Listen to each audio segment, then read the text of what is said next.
আমরা সকলেই তো কম বেশি বিটরুট পছন্দ করি। এটা একটি ঔষধিও বলতে পারেন। তো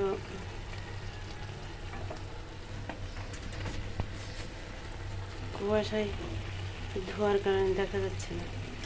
এখন আমরা বিটরুটটা খেয়ে থাকি যেভাবে, আসলে আমরা বিটরুটটা অধিকাংশটা ভুলই করে থাকি। বিটরুটটা আমরা যখন কাটার পরে আমরা এরকম কুচি করার পরে আমরা ধুয়ে ফেলি। আসলে আমরা এটা ভুল করে থাকি, কারণ এটা যে একটা এই যে কালার, এর গায়ের যে ভিটামিন বা পুষ্টি যেটা বলেন, এটাই চলে যায় ধুলে। তো আমরা এই বড় একটা ভুল করে থাকি। আমরা আর কখনো যেন এরকম ভুল না করি। আমরা বিটরুটটা যখনই রান্না করব তার আগে থেকে আমরা সুন্দর করে ধুয়ে পরিষ্কার করে নিয়ে তারপরে কুচি করার পরে আমরা আর এই ভুলটা করবো না, আমরা ধুয়ে ফেলবো না, এভাবে আমরা রান্না করব। তাহলে আমরা মানে এর পুষ্টি গুণ সবই কিছু আমরা কোনোটা কমতি থাকবো না। আর আমরা যদি ধুয়ে ফেলি তাহলে আমরা মানে এর ভিটামিনের অর্ধেকাংশ ফেলে দেওয়া হয়ে যায়। এই জন্য আমরা এই ভুলটা যেন আর না করি। তো সবাই ভালো থাকবেন। যে আল্লাহ হাফেজ। আমার রান্না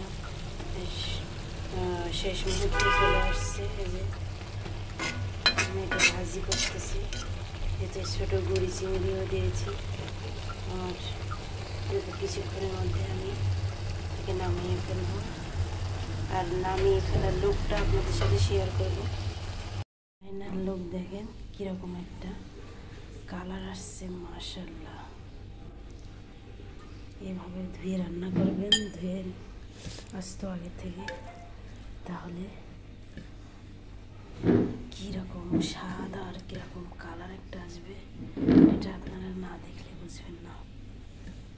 দেখেন মাশাআল্লাহ মাশাআল্লাহ, আল্লাহ কি এক অপরূপ সৌন্দর্য জিনিস সৃষ্টি করেছে।